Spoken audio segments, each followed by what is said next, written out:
high tech.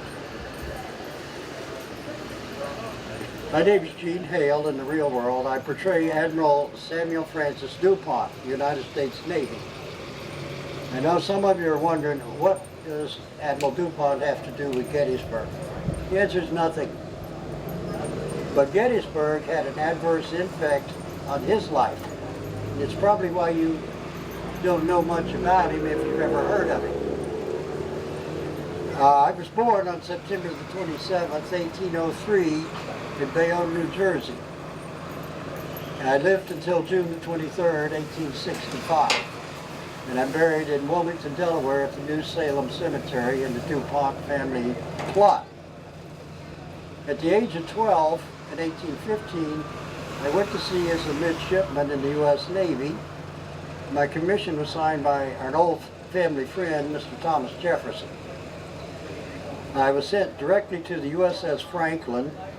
She was a ship of the line of 74 guns because there was no Naval Academy at that time. I served on the Franklin and several other ships, and in 1833 I married my wife Sophie, who happened to be my first cousin. At the age of 21, I was a licensed sailing master. My strongest suite was navigation. Some people compared me to Captain Cook in my ability, and they said I could trim the sails on a ship so efficiently that you couldn't see a single wrinkle on any of the sails. I was an average gunner, but my friend John Dahlgren took care of that business.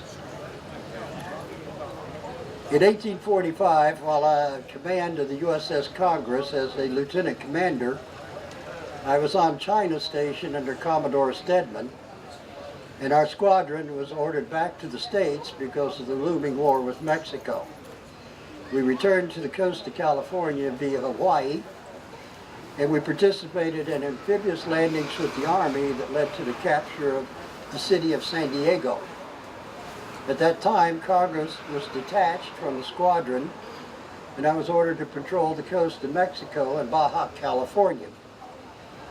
I also poked my way up into the Bay of California, and on that cruise, I captured 30 Mexican ships. Needless to say, the prize money helped. After the war with Mexico, I was then sent to the Bureau of the Navy Department, and in 1854 I was named commander of the Naval Academy at West Point, at Annapolis, pardon me. And I taught navigation and sail handling in addition to my administrative duties. I felt that was a command more proper for a senior captain approaching retirement, so the Secretary of Navy brought me over to Washington, and in 1855 I sat on a committee for the review of the improvement of the proficiency of the naval service. Our committee made two major suggestions to Congress. The first was that all future warships in the Navy have steam power and be moved by a screw propeller which had been developed by Mr. John Erickson of New York. Up to then, some of our steamers had side wheels, and the reasons were, of course, obvious. You could carry more guns, and their big side wheels made a beautiful target. We also proposed that officers in the Navy and Marine Corps be promoted on merit rather than seniority. Congress voted that one down.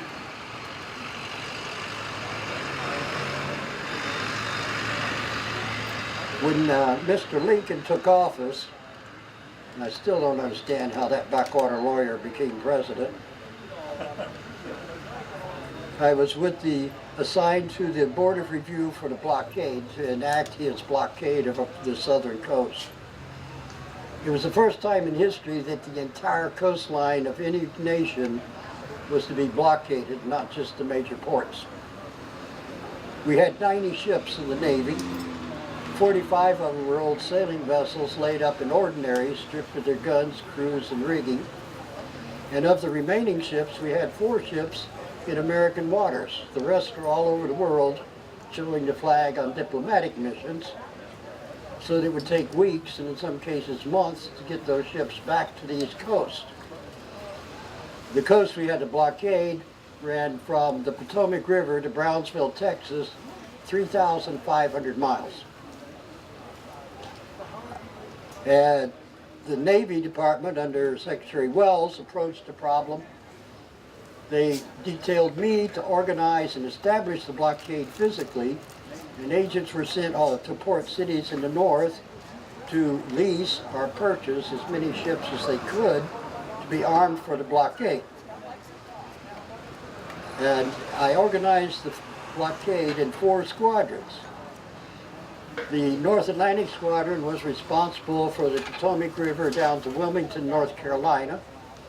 The South Atlantic Squadron, which I commanded, was responsible for Wilmington to Key West, or the Dry Tortugas. The Eastern Gulf from Key West to Mobile, and the Western Gulf from Mobile to Brownsville, Texas. Realizing our ships had to maintain their boilers online 24 hours a day because we never knew when a blockade runner was coming out, we needed bases of operations for the squadron. And the first port considered was Mud Bay, South Carolina, just north of Charleston. But further study indicated that Port Royal, South Carolina was a better location.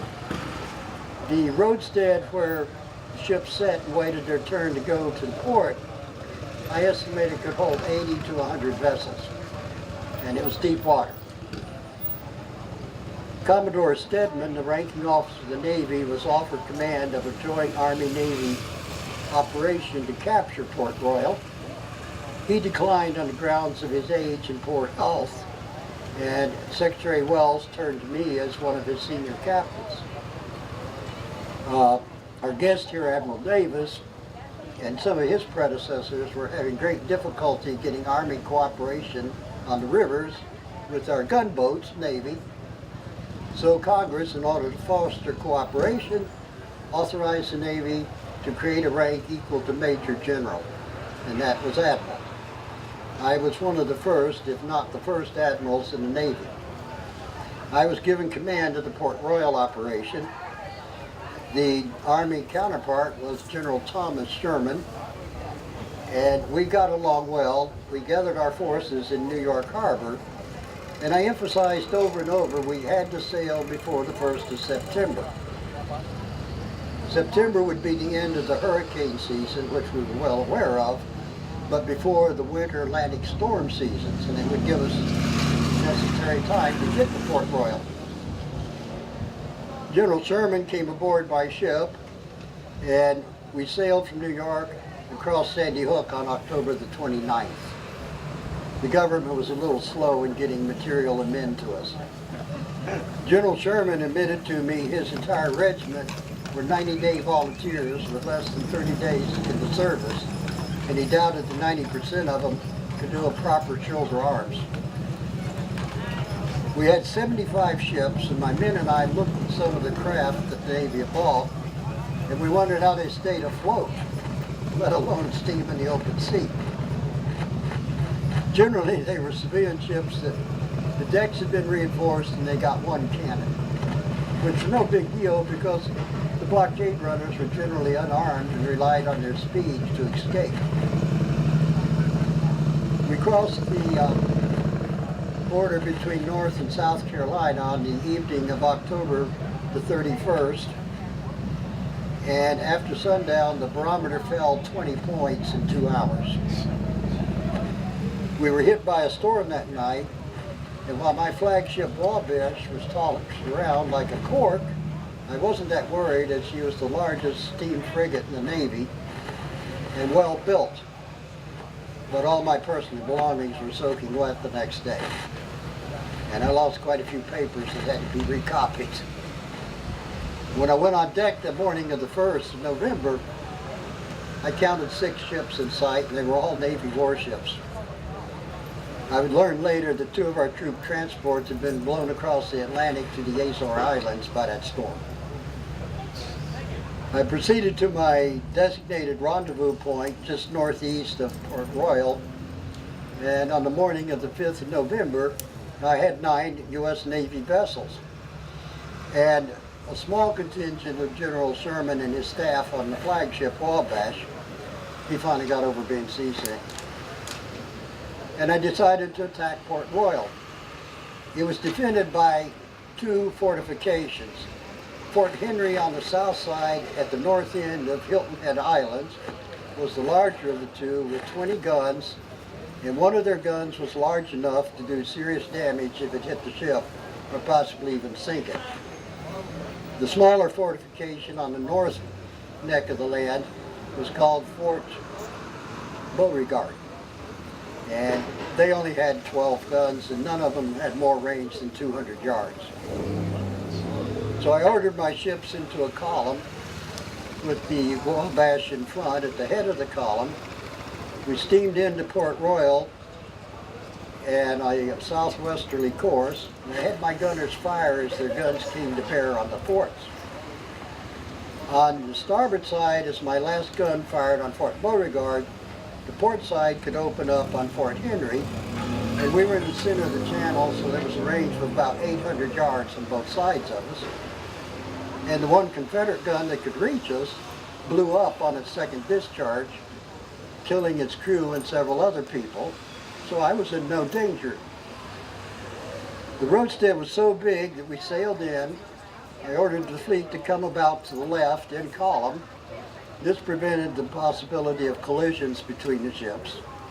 And we steamed out through the main channel, this time at 600 yards from Fort Henry. And my first officer observed that the fortifications were destroyed. We saw mounds of dirt, broken palmetto logs, gun carriages, gun barrels, and a few bodies being blown up into the air. The effect was the same on Fort Henry as we fired on it the second time leaving the harbor. I came about the port again to make a third pass, and we noticed the rebels were abandoning their shattered forts, so I ordered a ceasefire. At that time, the USS Powhatan came up, making the 10th ship in my column, under command of Captain David Drayson. Later we learned that Brigadier General Henry Drayson, his older brother, was the commander of the rebel defenses at Port Royal. And fortunately, he never had to fire on his brother. As we entered the harbor, a civilian boat came out with a flag of truce, and the town was surrendered to me without any more firing. And then I noted scores of runaway slaves, known as contraband, standing on the shoreline. These people were barefoot.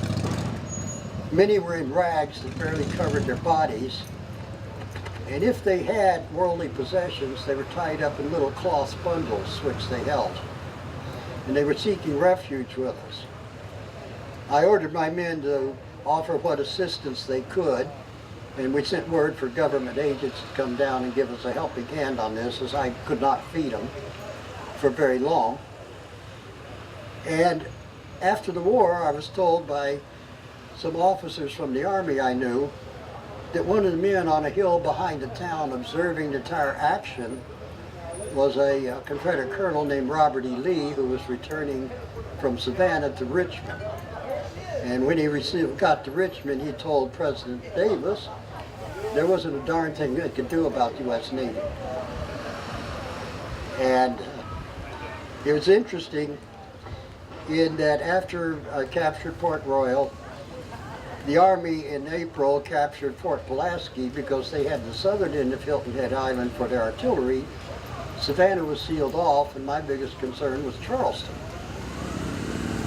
In the spring, I was ordered north to support General McClellan in his Peninsula campaign by taking a squadron of gunboats up the James River to protect General McClellan's left flank. General McClellan and I, in spite of our age difference, were actually very good friends and got along quite well together.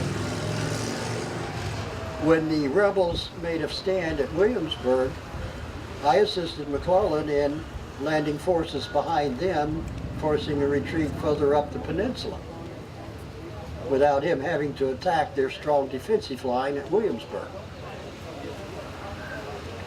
At Malvern Hill, General McClellan came out that morning for breakfast and to discuss his plans for the final assault on Richmond with me.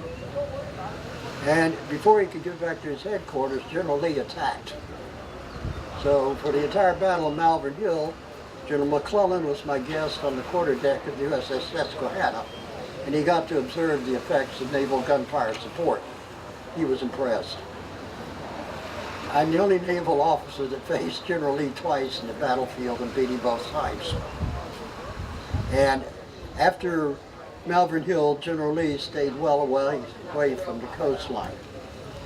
I went back to my headquarters at Port Royal, made sure the blockade was in order, and received the most astounding set of orders I've ever seen in my life. Signed by Secretary Wells and co-signed by Mr. Lincoln. I had 4 monitors in my squadron that had been constructed very quickly after the duel between the Monitor and the Merrimack. And I was ordered by the President to take these 4 monitors and no other vessels and to bombard Fort Sumter into rubble, steam into Charleston Harbor, and capture the city. And I was not to tell the Army commander about this plan because Uncle Gideon wanted it to be a Navy victory. The monitors carried 2 guns. General Beauregard had over 200 guns ringing the harbor. He had an ironclad and 2 more under construction. He blockaded the East Channel with a minefield or torpedoes. And he had the support of the local population with over a dozen guns that could sink a monitor. They were that big. I said, this won't work. So I went to Washington and spoke to President Lincoln in person. He listened politely, but since he had just lost his son Tom, I think he was a little distracted, and he refused to countermand the orders. So I returned to Charleston and launched the attack with 4 monitors. And after 4 hours of bombardment, Lieutenant Commander Horton, who commanded the 4, reported that aside from breaking every glass window in the place and knocking a few bricks loose, they had accomplished nothing. So I recalled the monitors. I got a message from Secretary Wells that night, well, I suppose you did all you could. My health was beginning to fail, so I requested to be relieved, and this was granted as soon as a suitable replacement could be found. And everything might have ended there with me understanding the position that General McDowell had been put in the first part of the war, except Mr. Bennett, the editor of the New York Globe newspaper, who loved to criticize the Navy, make fun of the Navy not being able to find that pirate ship Alabama, and enjoyed personally attacking Secretary Wells, implied that if I had pressed the attack with more vigor, we probably would have captured Charleston, which I felt was tantamount to calling me a coward. So I demanded a court-martial as a board of review, and it was convened in the spring of 1863 at the Philadelphia Navy Shipyard. The Board of Review exonerated me, placed the blame for the failure squarely on the administration, and praised my action in every other battle that I fought. And the results were published on July the 6th, 1863. The country was celebrating the twin victories of Gettysburg and Vicksburg. So my exoneration passed unnoticed and I faded into obscurity. I remained in the Philadelphia Navy Yard for most of the rest of the war, and I passed away in Philadelphia in 1865, and I'm buried in Wilmington, Delaware at the Dupont family graveyard at New Salem. My wife, Sophie, I'd married in 1833, and she was my first cousin. And that's probably why you don't hear much about me. But there was a party in the Navy before the war that wanted to maintain the sailing Navy, and we did manage to change over to steam, and I'm proud to say I had a big hand at that. If anyone would like to ask any questions, I'll give you a few minutes, and then the floor is open.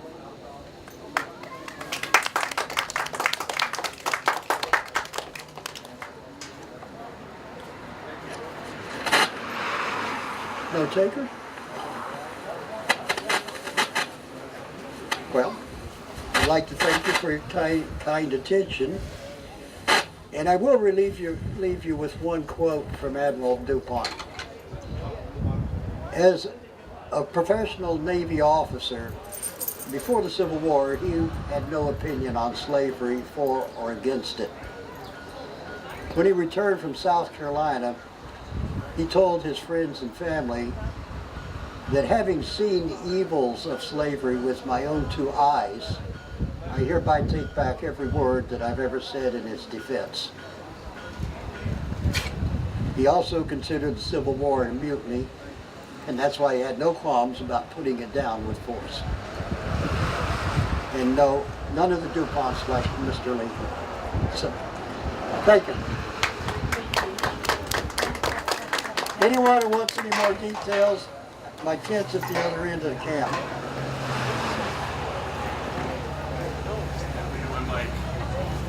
That's what it was.